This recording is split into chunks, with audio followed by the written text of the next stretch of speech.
Un saludo cordial para el noble pueblo de México. Realmente cuando uno ya tiene cierta edad, no se puede admirar a cualquier persona, pero en lo particular siempre hemos admirado la garra que ponen los mexicanos y sobre todo el inmenso amor a su patria. En definitiva, hoy queremos saludar desde Ecuador al pueblo de México y a través de este saludo pues hacer llegar nuestras experiencias en un tema científico muy importante que lo denominamos la patología dual en el contexto de la violencia de género. Para participar en este primer Congreso Internacional y cuarto Congreso Nacional de Mediación. Este rol tan importante de la mediación, que en el aspecto jurídico implica detener procesos que van a ir obviamente a ocupar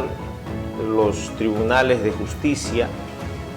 en procesos jurídicos costosos, no solamente en lo económico, sino también, por supuesto, en lo emocional. Y no hay mejor manera de ganar una pelea que evitándola. Entonces la mediación siempre tendrá un rol importante. Hemos sido invitados por los distinguidos organizadores de este Congreso Internacional de Mediación que se desarrolla en la ciudad de Oaxaca, ciudad de Juárez, en México.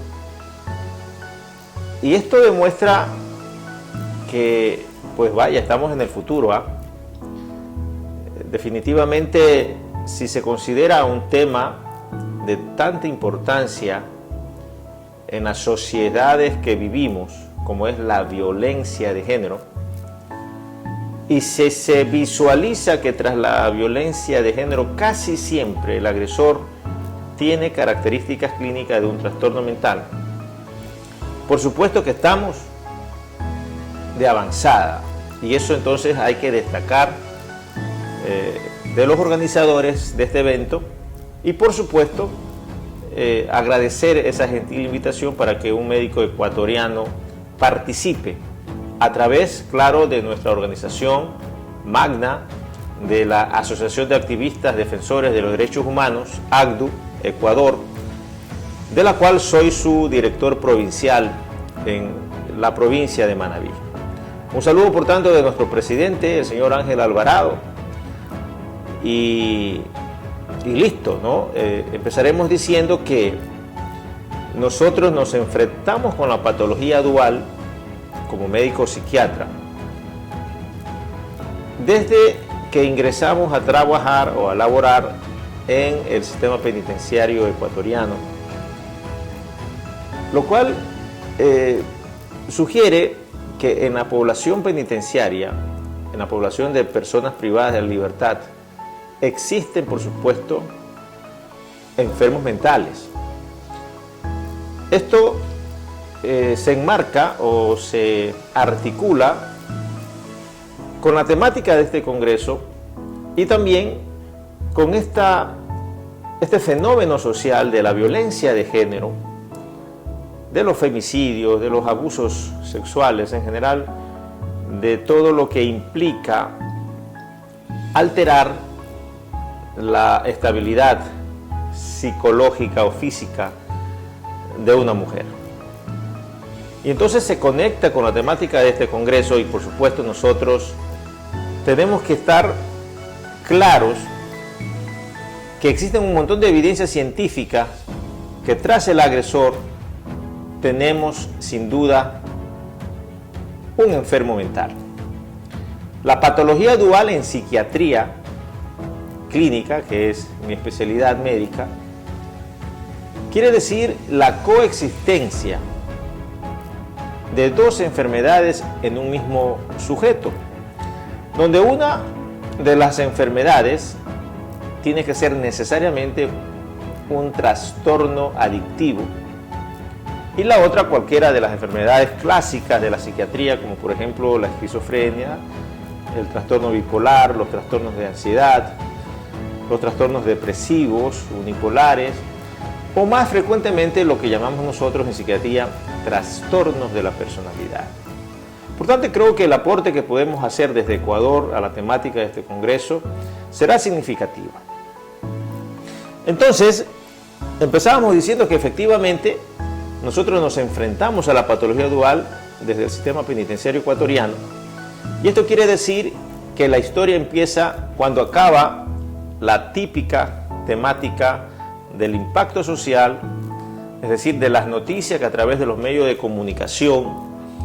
salen a la luz pública en torno a tal o cual evento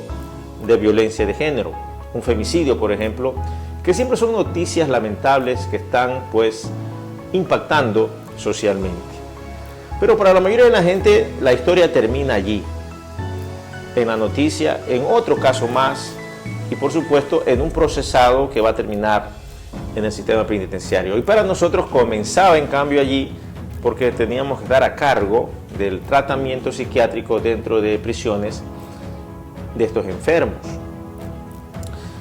Entonces, por ejemplo, recuerdo yo un caso muy importante de un sujeto que tenía el siguiente diagnóstico médico. Él tenía un trastorno mixto de la personalidad, obsesivo esquizoide, con rasgos límites y disociales, más distimia, que es una forma de enfermedad depresiva, y dependencia al consumo de sustancias psicoactivas. Es decir, vemos aquí la confluencia de varios diagnósticos en un solo sujeto que terminó con la vida de un infante que fue sentenciado a la pena máxima de prisión acá en nuestro país. Pero lo curioso del caso es que este sujeto, que evidentemente decidió matar a quien tenía sus afectos, es decir, se había enamorado de una de sus vecinas, pero que luego era francamente imposible entablar una relación con ella por sus características de personalidad esquizoide, se bloqueaba en su pensamiento y luego durante muchos años se iba a llorar todas las noches a la casa, y en ese contexto de sufrimiento perpetuo llegó entonces a pasar del amor al odio, y alguna vez pensó entonces, así como sufro yo, tiene que sufrir ella, y decidió, claro, pues asesinarla. Luego su pensamiento psicopático, ya pervertido en un trastorno obviamente delirante, racionalizó de manera patológica el hecho de que si la mataba pues no sufría todo lo que él ha sufrido durante años, y que por tanto iba a asesinar a su hija, una infante de 7 años de edad. Cuando él declara y se pues expresa confeso culpable del asesinato de esta niña, el tribunal se quedó horrorizado por la expresión de alivio que demostró sentir, incluso contando el momento y la forma que lo hizo. Y es que la idea obsesiva de vengar su sufrimiento determinó, claro, que el ejecutar el acto homicida calmara entonces esa ansiedad que tenía en torno a toda su psicopatología. Y cuando entonces Fiscalía le pregunta si está arrepentido de haber hecho este acto homicida, él dijo que no, que todo lo contrario, que lo volvería a hacer porque de esa manera calmó su sufrimiento perpetuo. Esto es un ejemplo apenas de la coexistencia de varios trastornos mentales más el trastorno por dependencia al consumo de drogas, lo que se llama patología dual, en el concierto de la dinámica social. Y en definitiva, existen en nuestro modelo de vida gente que reúne más o menos el mismo perfil de varios diagnósticos psiquiátricos en una sola persona y que por supuesto pues son peligrosos. Paradójicamente, al término de esta charla, nosotros queremos sembrar la idea de la desestigmatización de la peligrosidad del enfermo mental. Porque casualmente la medicina, a través de la psiquiatría, el desarrollo de las neurociencias, la creación de nuevas moléculas farmacológicas que evidentemente mejoran la psiquis de un sujeto, que funcionalmente también inciden en bajar sus niveles de violencia. Esta realidad hace que tengamos entonces un futuro de esperanza en el tratamiento de estos enfermos mentales, lo cual va a redundar seguro en disminuir este tipo de tragedias que constantemente, por lo menos en el modelo social donde nosotros vivimos en Ecuador, son noticias alarmantes y por supuesto lamentables. Tanto es así que en nuestro país la legislación ecuatoriana se ha pues hecho demasiado estricta y las penas por femicidio pues ahora en nuestra legislación son dentro de las penas con más cantidad de años sentenciados a estos individuos que terminan pues por supuesto matando a sus parejas. Pero la violencia obviamente de género no solamente es tan cruenta. Pongámonos a pensar la cantidad de sufrimiento que generan los enfermos con patología dual, que de por sí solamente la ciencia reconoce que las adicciones y un individuo adicto ya es un individuo de riesgo, ya es un factor de riesgo para generar violencia de género también. Y esto implica que la coexistencia de varias enfermedades pues aumenta el riesgo. Pero no nos vayamos solamente a las noticias atípicas, que de todas maneras son expresión estadística que siempre se dan y que se seguirán dando, lastimosamente. Vamos al otro tipo de violencia, la violencia psicológica, que es cotidiana y que, de acuerdo a los estudios, demuestra que gran cantidad de familias, que gran cantidad de mujeres sufren violencia psicológica a propósito de la existencia de un enfermo con patología dual en el contexto de la unión de hecho o de derecho, es decir, en el contexto de la vida familiar. Entonces, la esperanza de tratamiento de estos enfermos, que afortunadamente existen parejas que luego de un proceso terapéutico identifican patrones de anomalías comportamentales y de enfermedad mental y buscan ayuda médica, psiquiátrica, pues mejora con mucha eficacia terapéutica los cuadros clínicos. En Europa, acabamos nosotros de dar esta charla de violencia de género y patología dual en el Congreso de la Sociedad Ecuatoriana de Psiquiatría Biológica, llevado a cabo en la ciudad de Guayaquil justo la semana anterior. Y les contaba yo a los asistentes nuestra experiencia como médicos pasantes en el servicio de patología dual grave del Hospital Provincial de Castellón, en España, en donde el aprendizaje fue exquisito en el diagnóstico y el tratamiento de los enfermos con patología dual grave, pero que asombrados cuando leíamos la prensa local, lo que es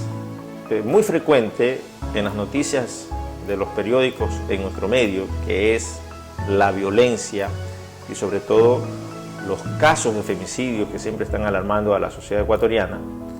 en Europa constituían la excepción. O sea, francamente, en los 3 meses que nosotros pasamos formándonos allá, no existió ningún solo caso de este tipo de trauma. Y ahí nos encontramos con otra realidad, que el sistema de asistencia de salud europeo llama la inversión económica en el área de salud mental como las políticas de reducción del daño. Es decir, invierten no solamente en los espacios de infraestructura hospitalaria, sino también en los servicios de salud mental de las unidades de atención primaria, en donde existen pues siempre médicos y el equipo de salud mental, psiquiatras, psicólogos, atendiendo a la población y por supuesto brindándole el tratamiento médico que se requiere para corregir la psicopatología presente en estos trastornos mentales.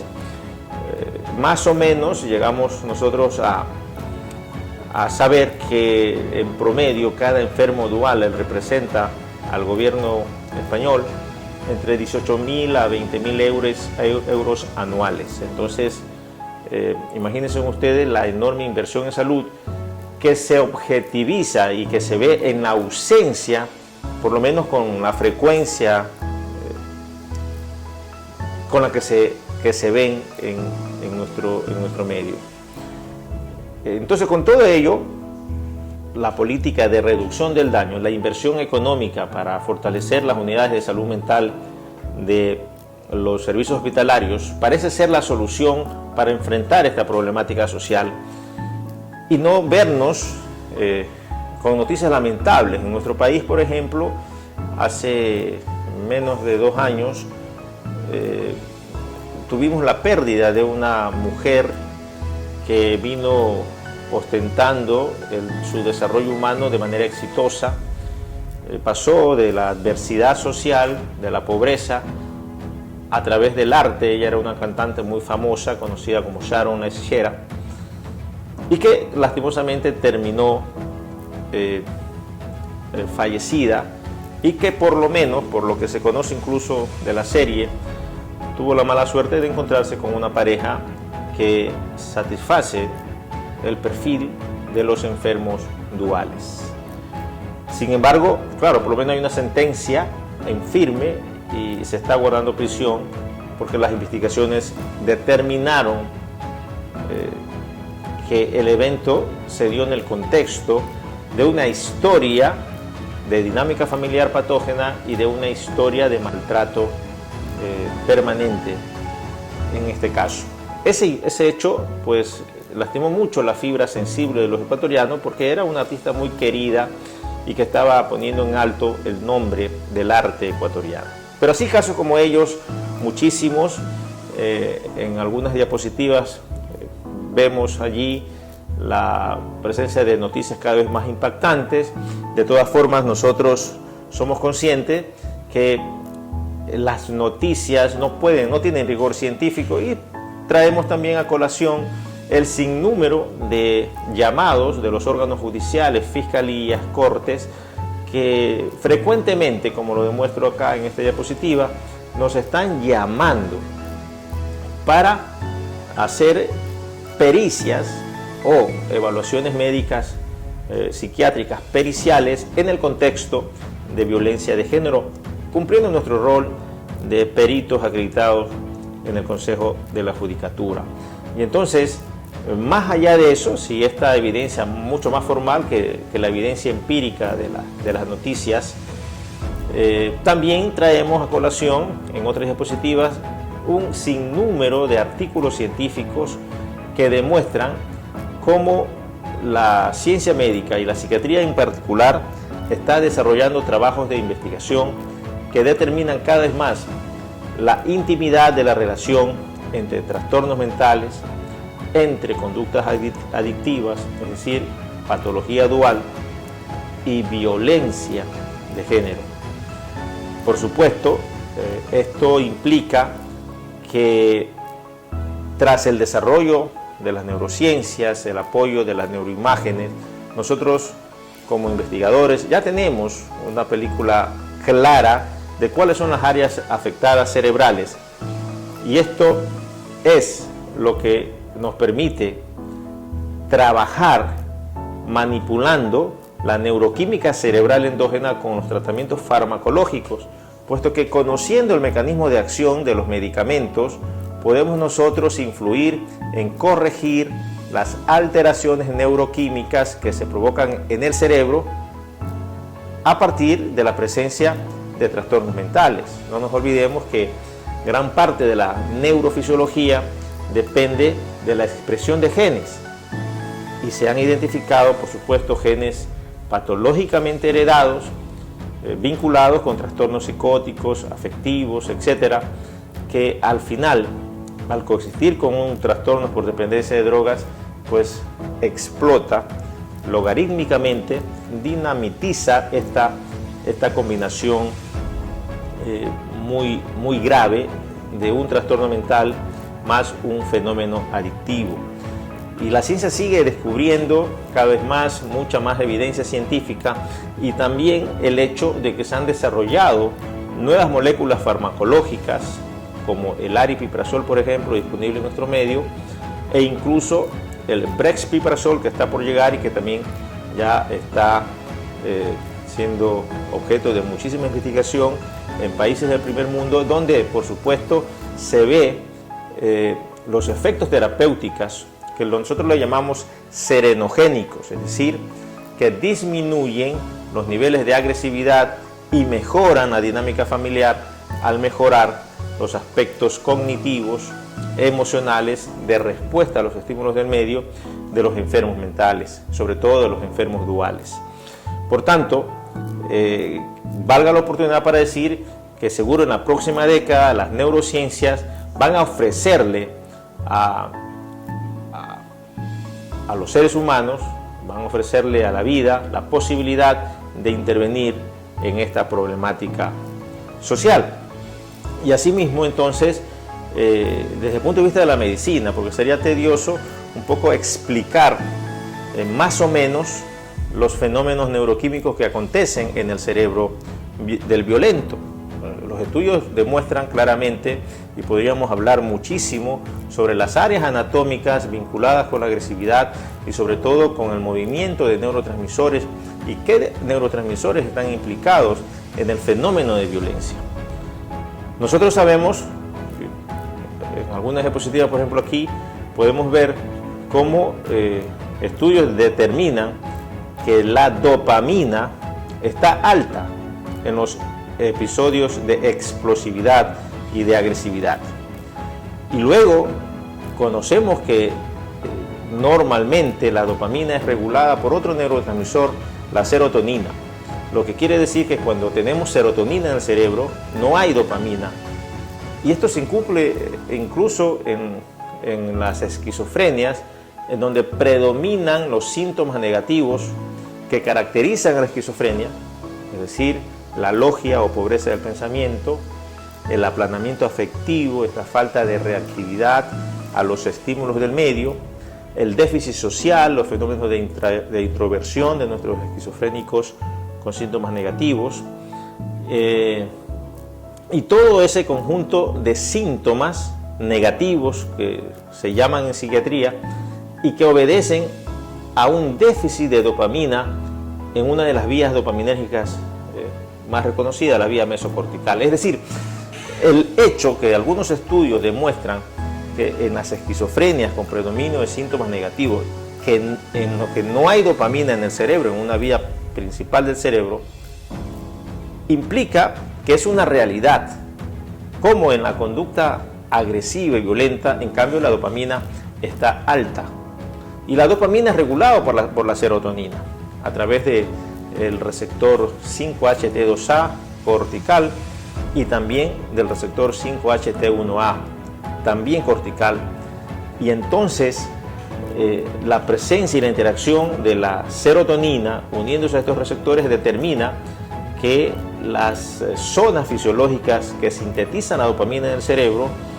liberen dopamina o frenen su producción a través de interneuronas GABAérgicas o glutamatérgicas. Es decir, más allá de explicar un fenómeno neuroquímico, lo que queremos decir es que la ciencia ha identificado claramente cuáles son las áreas anatómicas implicadas en la violencia y cuáles son, entre otros, no vamos a caer en la teoría simplista de echarle toda la culpa a la dopamina. Hablamos y estamos convencidos de que hay un modelo de integración neuroquímica cerebral,